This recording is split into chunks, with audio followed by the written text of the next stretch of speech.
dugsiyada Al-Irshaad School. Assalamu alaikum wa rahmatullahi wa barakatuh, parents and students. Ramadan Kareem, I hope you're all fine. Today, in our 6th online lesson, we're going to revise the coordinating conjunctions. And I thought before I could continue to the next conjunction, the subordinating conjunction and the correlative conjunction, I want all the students first of all to understand the coordinating conjunctions, so that if all of you could understand coordinating conjunction, we can carry on and we can move to the next conjunction, that is the subordinating conjunction and the correlative conjunction. Okay, in the last class I gave you an exercise. In this exercise, which I sent to you in the WhatsApp group, and some of the students literally did the right thing and they sent it back to me, and then after marking and after checking all the exercise, the way they did the exercise, and then I sent it back to them, so I have realized that most of them or some of them did not understand what was supposed to be done. So for those students who did not do the exercise which I sent, I hope you will do the next exercise, the next coming exercise I will be sending. So it's up to you. Remember, you are a candidate, and each and every exercise which I'm sending you, I just want to check whether you understood the lesson or not. And now let's go to our today's lesson. So we're going to revise the previous exercise you did, and the instruction was use the correct coordinating conjunction to join the sentences below. So there are 7 coordinating conjunctions. So these are for, and, nor, but, or, yet, and so. And I told you in the previous class there was an acronym. An acronym, these are letters which stands for words. Like we used fanboys. F stands for, S stands for, and, N stands for nor, B stands for but, O stands for or, Y stands for yet, and S stands for so. So those were the abbreviation, fanboys, so that you can remember. Okay, the first question was saying Hamza is a farmer. He grows crops. So we are told join these 2 simple sentences, making them a compound sentence. So we are going to join the 2 simple sentences with what? With the coordinating conjunctions which we have there. They are given. So we are going to use the appropriate coordinating conjunction to join this sentence. As you can see, Hamza is a farmer. And what does a farmer do? A farmer grows crops. So the answer is going to be Hamza is a farmer. And remember the punctuation rule which I used. You have to write a comma before the coordinating conjunction. In the previous exercise, in the previous lesson, I told you. So the answer is going to be Hamza is a farmer, comma, and he grows crops. Okay, the next question says she can play basketball. She can join football. There are 2 sentences there, simple sentences. So there are 2 options. So this girl, she can either play basketball or she can play football. So there is an option. She must choose between basketball or football. So we are going to use a coordinating conjunction to join the 2 sentences.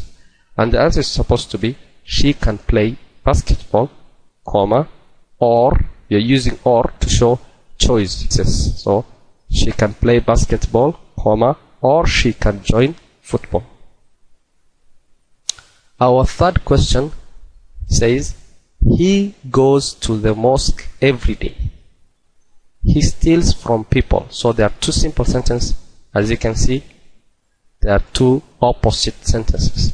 Going to the mosque every day, that means a person who is righteous, a person who is fearful, a person who fears Allah. So we don't expect such kind of person to steal from people. So these 2 sentences, they are contrast, they are opposite. As you can see, the answer is going to be, when you're using opposite, I told you in the previous class we use yet.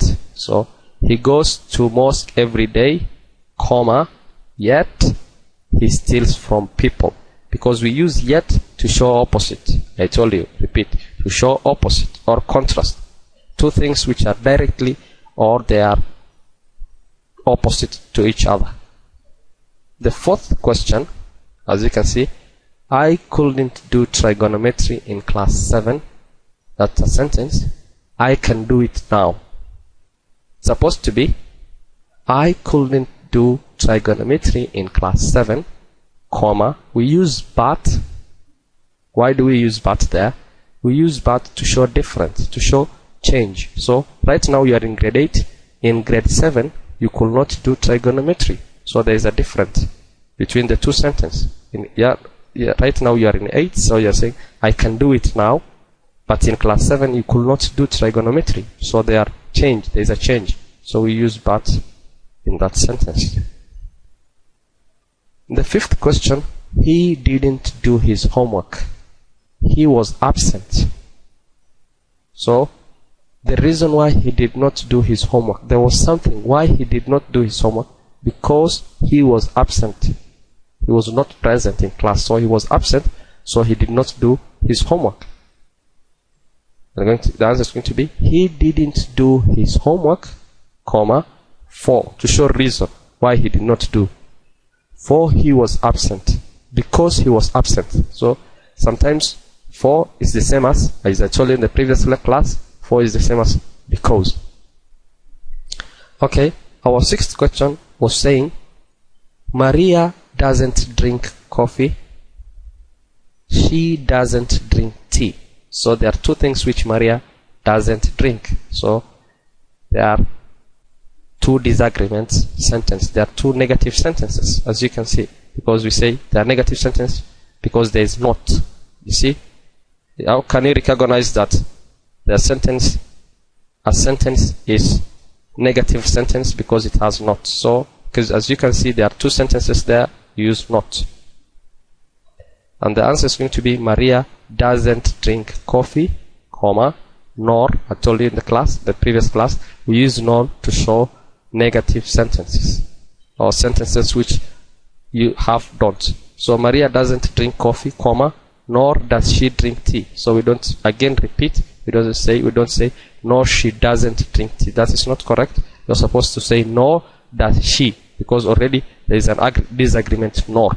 When you use this word nor, that's automatically changes. So when you use nor, you don't again repeat don't use it.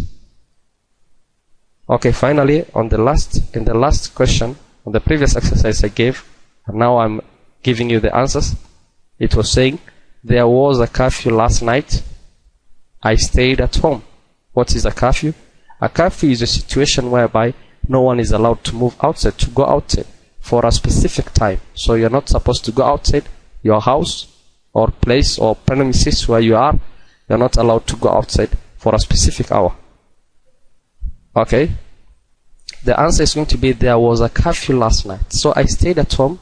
Look, there is an effect, something which resulted me to stay at home. What was it? There was the curfew resulted me to stay at home. So the answer is going to be, to show result we use so, or to show effect we use so. So the answer is going to be, there was a curfew last night, comma, so I stayed at home. In Somali, curfew means bendu. So Somali, for those who don't understand, curfew means bendu. So there was a curfew last night, comma, so I stayed at home. What made me stay at home was the curfew. That the result, the effect. Thank you very much for listening to this lesson. I wish you all the best. Ramadan Kareem.